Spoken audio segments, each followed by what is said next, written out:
Bienvenidos. En esta sesión vamos a explicar cuáles son los elementos importantes que necesitamos, importantes y básicos para usar en la estadística descriptiva usando el software de Excel para sacar los cálculos, realizar los cálculos importantes. Bien, comencemos recordando que cuando hablamos de estadística descriptiva, estamos buscando hacer el estudio de una población. Generalmente las poblaciones son cantidades, tienen cantidades importantes de elementos y tienen en común una variable o una característica. Los elementos de una población tienen una característica o variable común que es la razón por la que los agrupamos en este conjunto llamado población. Hay dos parámetros muy importantes en el estudio de las poblaciones. Uno es la media muestral y el otro es la varianza muestral. Mu representa la media poblacional y sigma la varianza poblacional. Muy bien. Como hemos, cuando hablamos del concepto de población, el conjunto de elementos puede ser muy grande y por esa razón es una estrategia que usamos para estudiar a las poblaciones, es delimitarla a través de un muestreo. De manera similar a cuando hacemos el estudio de una población, tenemos que también hay una serie de parámetros que caracterizan a la población, que son la media muestral y la varianza muestral. Hay que indicar que tanto la media poblacional y la media muestral, en ambos conjuntos, uno de la población y otro del muestreo, representan medidas de tendencia central, y la varianza poblacional o varianza y la varianza muestral representan medidas de dispersión de los datos. Respecto a la varianza poblacional, que es sigma al cuadrado, y la varianza muestral, que es S al cuadrado, la raíz cuadrada de ambos nos da la desviación estándar. Bien, partamos de esta información para ahora utilizar la herramienta de Excel y hacer los cálculos relacionados a estas mediciones con respecto a un muestreo y hacer el uso de herramientas de análisis como el histograma para estudiar los datos que tenemos presentes. Vayamos al Excel. Bien. Consideremos una hoja de Excel y vamos a considerar que ya tenemos el muestreo el muestreo correspondiente a los datos de alguna población. ¿Sí? Estamos partiendo de la existencia del muestreo.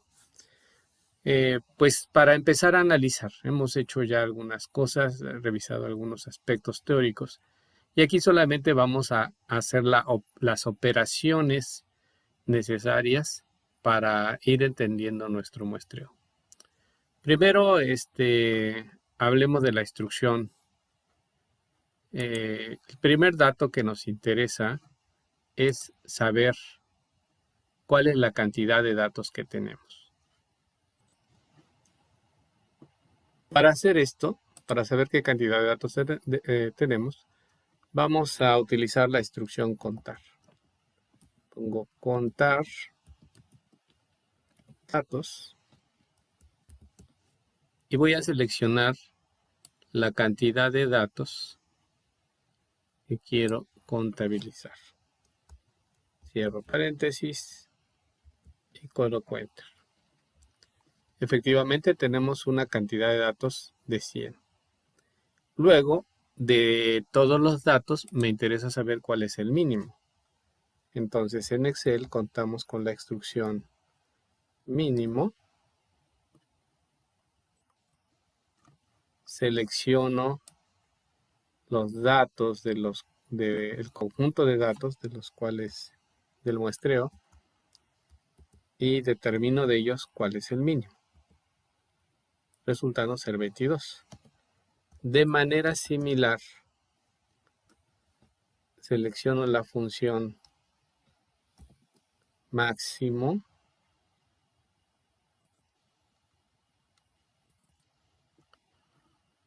y me va a indicar cuál es el valor máximo que tengo de los datos. Bien, ya teniendo el mínimo y el máximo, el rango lo puedo obtener desarrollando la diferencia. Pongo igual, selecciono la celda de máximo menos el valor mínimo y esto me va a dar el rango, que es el 66. Muy bien. Para determinar el número de clases, utilizamos el criterio del logaritmo en base 2.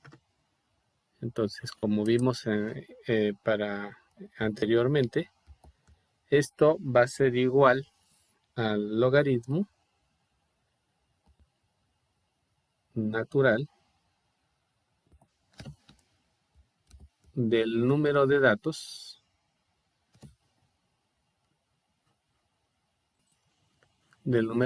que es 100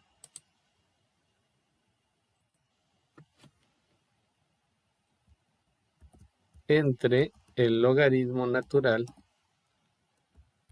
de 2.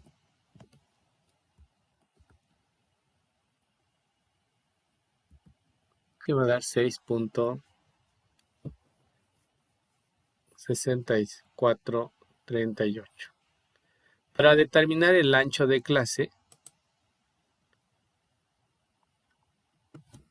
hacemos la división entre el rango, que sería 66, entre el número de clases. Y redondeamos esto me indica que voy a redondear este ancho de clase. Se redondea al siguiente valor superior. En este caso, aquí se redondea a 10. Tomamos el siguiente valor superior en caso de que me dé decimales. Si esto hubiese sido 9.3, por ejemplo, o 9.01, el redondeo se hace al siguiente entero superior, que seguiría siendo 10. Muy bien. Entonces, de esta manera, puedo comenzar a hacer el análisis en la tabla de distribución de frecuencias. Bien, aquí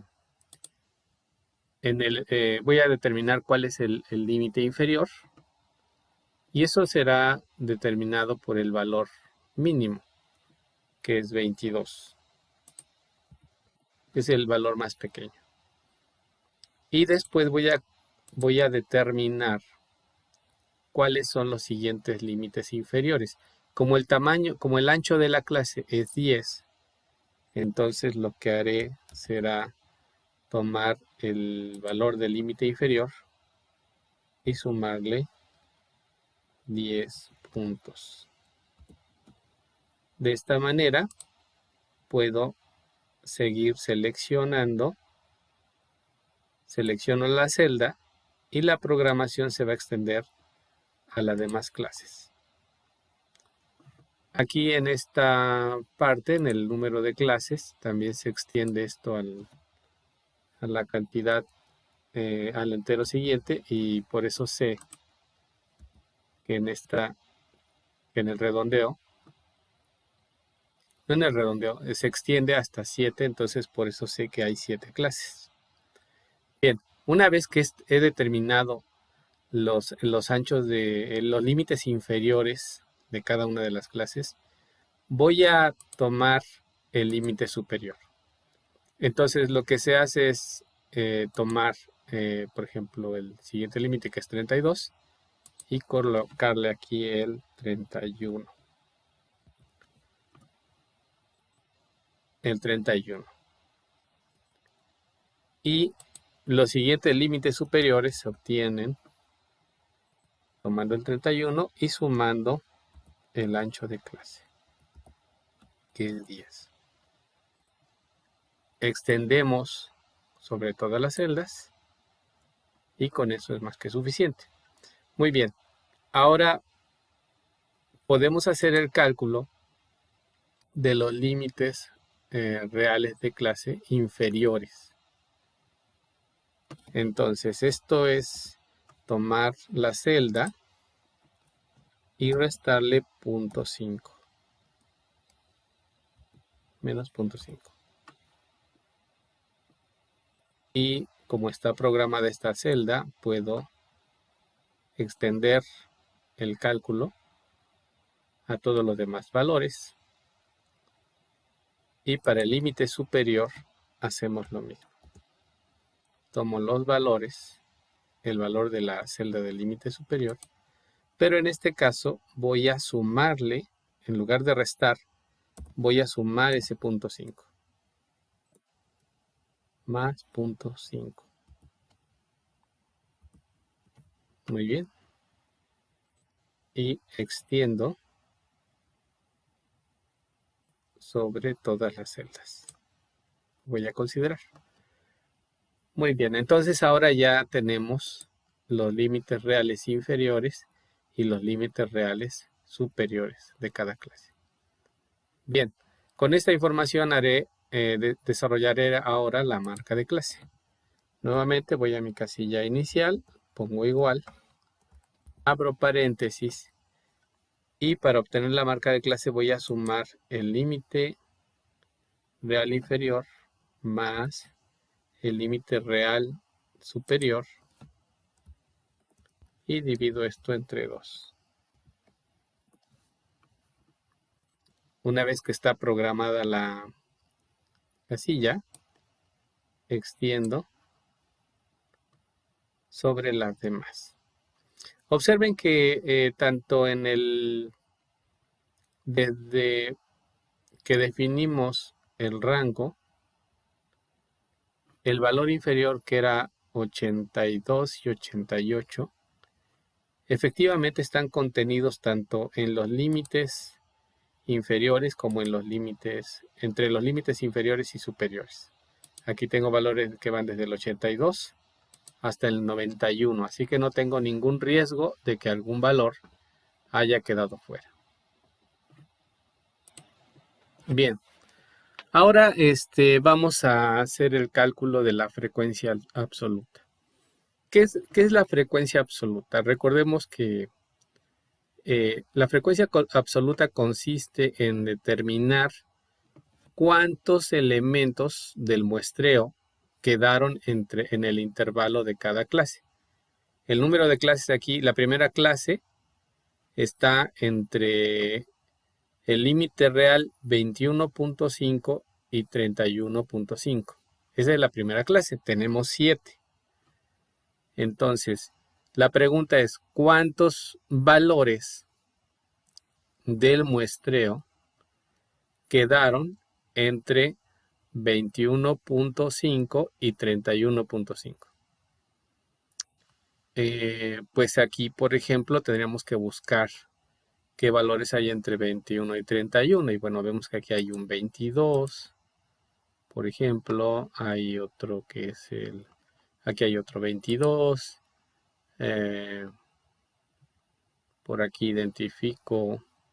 Y no es fácil, ¿no? No es fácil, hay que contar, pero contamos con la herramienta de Excel. Para Excel, lo que vamos a hacer es llamar a la función frecuencia, que como ustedes ven dice calcula la frecuencia con que ocurre un valor dentro de un rango de valores y vuelve una matriz vertical de números con más de un elemento de grupos. Bien, vamos a aplicarlo para ver cómo funciona. Cuando yo presiono, llamo a la opción frecuencia, observo que tengo datos, grupos. Entonces, significa que hay que escoger los datos que se van a analizar y cotejarlo con los grupos en los que quiero investigar la cantidad de elementos que se contienen. Entonces, bueno, tomo los datos del muestreo,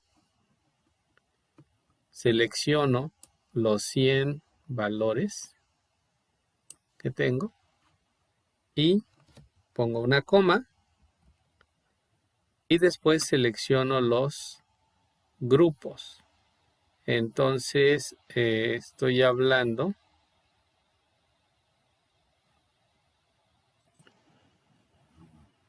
y ahora que ya tengo seleccionado los datos del grupo, selecciono los valores, el conjunto de grupos que voy a trabajar y selecciono los límites reales superiores de cada clase. Cierro paréntesis, ¿verdad? Entonces seleccioné todos los datos del muestreo y después seleccioné los límites reales superiores de cada clase. Doy Enter y me da la frecuencia, me proporciona la frecuencia absoluta de cada clase. Es decir, que en la clase 1 tiene 5 elementos, 5 valores que están entre 21.5 y 31.5. Siempre es importante recomendarles que hay que hacer una verificación mínima sobre los resultados que proporciona Excel, porque puede haber detalles con las instrucciones. Entonces, aquí observamos que debe haber 5 valores determinados en la clase 1, que va de 21.5 a 31.5. Entonces, bueno, aquí ha sido fácil explorar los primeros 5 elementos, son el 22, 29, 23, 22 y 25. Y bueno, pues la ventaja de Excel es que puedo tomar los datos, por ejemplo, aquí tomé todos los datos del muestreo y los ordené de tal manera que de menor a mayor, de tal manera que efectivamente observo que hay 1, 2, 3, 4 y 5 valores entre 22 y 29.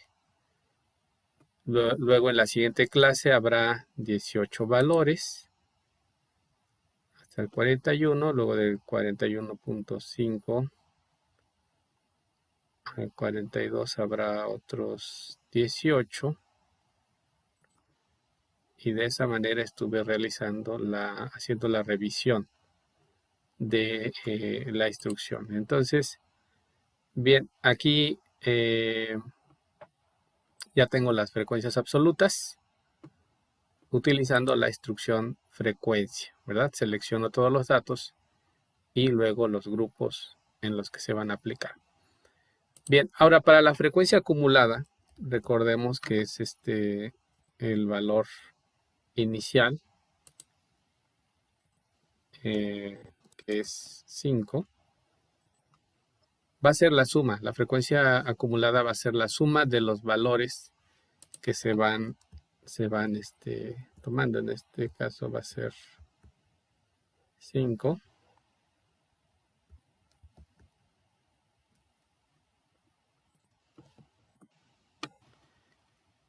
Y después lo que hago es tomar el siguiente valor y sumarle el valor anterior.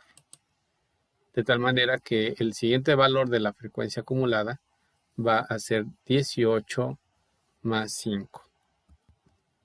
Esto me da 23. Ya con esta celda programada puedo extender a todos los datos, ¿no?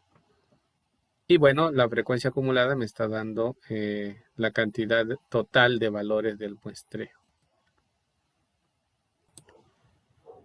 Para la frecuencia relativa, tomamos el valor de la frecuencia absoluta y la dividimos entre el total de elementos del muestreo. Y aquí fueron 100 elementos del muestreo.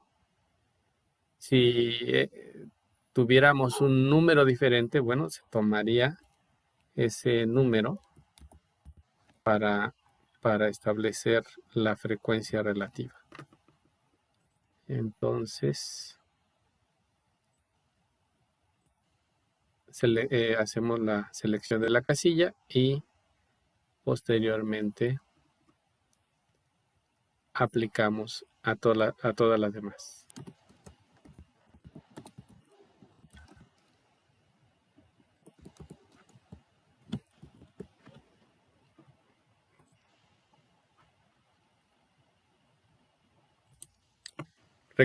Recapitulando, ¿no? Tenemos la frecuencia relativa, que es el número de datos, el valor de la frecuencia absoluta entre el número de datos, y la frecuencia porcentual, donde lo que hacemos es multiplicar la frecuencia relativa por 100.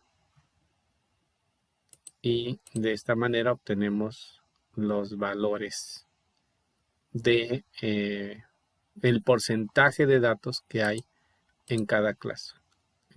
Habíamos dicho que esto tiene coincidencia por el tamaño del muestreo, que fueron 100 datos, pero si este número hubiese sido diferente, bueno, se notaría la diferencia en esta parte. Realicemos ahora el histograma. Entonces lo que haremos ahora será colocar, vamos a seleccionar un espacio donde coloquemos el histograma. Entonces selecciono el gráfico de columnas agrupadas y voy a colocarla, voy a hacer el espacio en este punto. Bien, ahora lo que hago es selecciono datos y voy a agregar la serie. Para esto voy a tomar las frecuencias, voy a nombrar voy a hacer el histograma. Entonces le voy a colocar el nombre, a la serie le voy a colocar el nombre de histograma. Y después, aquí en los valores de la serie, voy a escoger los valores de la frecuencia absoluta, que son los valores del rango que me interesan. Le doy incorporar y ya tengo incorporados los datos de la serie. Le doy a aceptar. Bien, entonces ya tengo los datos del rango determinado para el histograma. En este caso, pues son los rangos. Quiero hacer los datos que me interesan son los de la frecuencia absoluta. Sin embargo, aquí todavía está en... observen que en la parte inferior, en el eje horizontal, las etiquetas son 1, 2, 3, 4, 5, 6, 7, que no son las que requiero para el histograma. Entonces vamos a la sección editar y selecciono los de la marca de clase. y le doy a aceptar. De esa manera, vean cómo aquí ya cambió y ya se parece más al histograma, ¿no?, que hemos hecho en las sesiones teóricas, en donde la marca de clase es la forma en cómo identificamos cada una de las barras. Muy bien. Ahora vamos a agregar nuevamente otra serie porque requerimos el polígono de frecuencia. Entonces voy a tomar la serie de polígono de frecuencia. Entonces el polígono es el mismo valor determinado, la misma serie. Entonces tomo ahora los valores, nuevamente los valores de la frecuencia absoluta y los incorporo. Y nuevamente edito y tomo las marcas de clase. Aceptar. De tal manera que ahora ya tengo en este gráfico de barras, ya tengo seleccionadas dos series, una para graficar las barras y otra para graficar el polígono de frecuencia. Vamos ahora a ver, vamos a seleccionar el total de los gráficos, todos los gráficos de color naranja, y voy a cambiar el tipo de gráficos de la serie. Entonces aquí tengo que el polígono está definido como columnas agrupadas y voy a definirlo como línea apilada con marcadores. Lo selecciono como línea apilada con marcadores y le doy a aceptar. Muy bien, ya casi está nuestro histograma. Selecciono ahora, doy doble clic en las barras y aquí en donde dice ancho del rango voy a cambiarlo a 0 y le doy a aceptar. ¿Sí? Muy bien. Entonces esto ya se parece más al histograma. Tenemos el polígono de frecuencia y puedo ahora hacer algunas modificaciones. Por ejemplo, puedo cambiar el color, bueno, no el color, puedo tener un relleno degradado para una mejor visualización y puedo también hacer los cambios, por ejemplo aquí línea sólida en el histograma y de esta manera ya tengo el histograma. Bueno, el color que ustedes pueden escoger depende de sus percepciones. Y bueno, en estos ejes podemos hacer cambios, ¿no? Por ejemplo, aquí tengo título del gráfico. Aquí este es el histograma.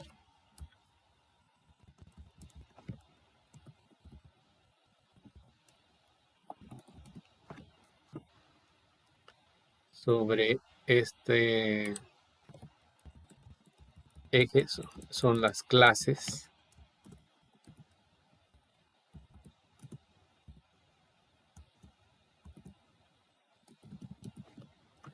Y sobre este eje son las frecuencias absolutas.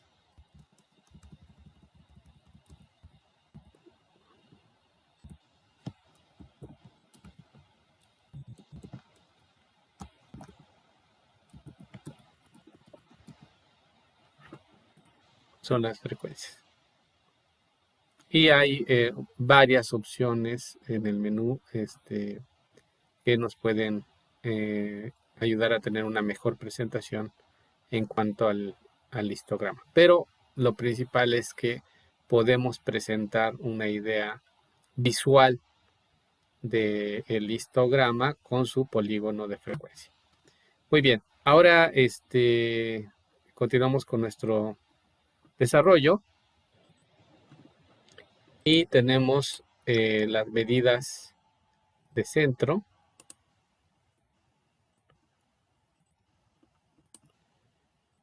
que hemos estudiado. Está la media, que como ustedes recordarán, estamos hablando de la media muestral, porque estamos tomando los datos del muestreo. Entonces, aquí es sencillo, tomo, para calcular la media, busco la función promedio, y dice, devuelve el promedio o la media aritmética de los argumentos.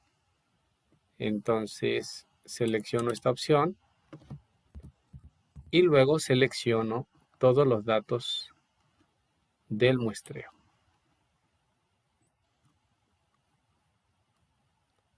Están seleccionados, cierro la selección y obtengo el promedio. Para obtener la mediana es algo similar.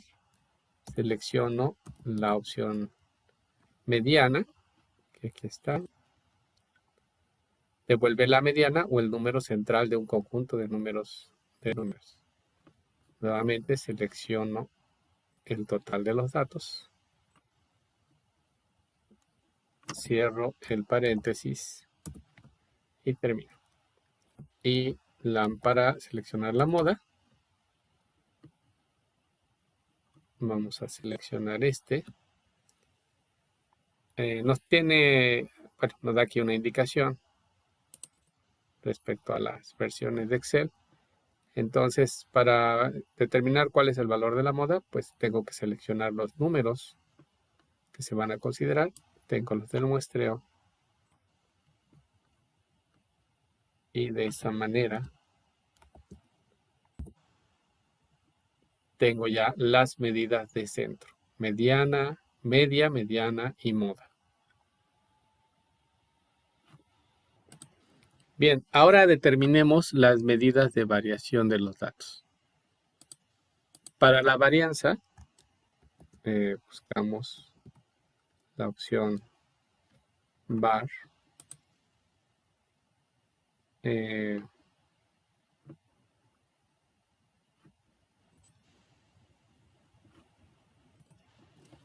Buscamos la opción varianza.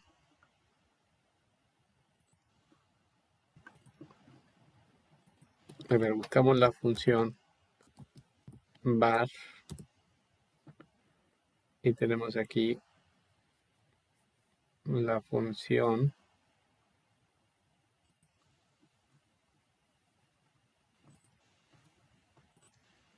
la función vara, que dice calcula la varianza de una muestra y puede incluir valores lógicos o texto. Pero para nosotros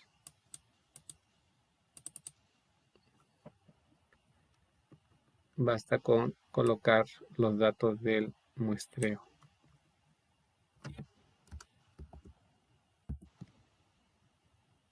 Bien, calculemos ahora la desviación estándar. Tengo desviación estándar que calcula los valores del muestreo. Cierro los datos. Y finalmente, el coeficiente de variación. Tanto la varianza como la desviación estándar son medidas de dispersión, pero estas son adimensionales, no nos dan una referencia, no tienen una referencia que nos indique cuál es nos dé un significado de la variación que tienen los datos. Entonces, lo que se hace es utilizar el coeficiente de variación, y lo que hacemos aquí es dividir la desviación estándar entre la media y multiplicar esto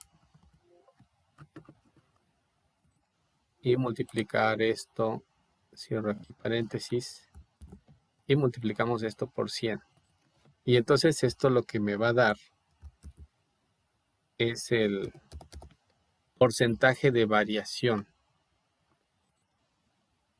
Entonces me está dando un porcentaje de variación del 28%. Y esto, es decir, el coeficiente de variación tiene un mayor significado para nosotros, el decir que la variación de los datos es de 28%. No así con la varianza, que decir 248, pues puede, no hay un significado preciso en su interpretación.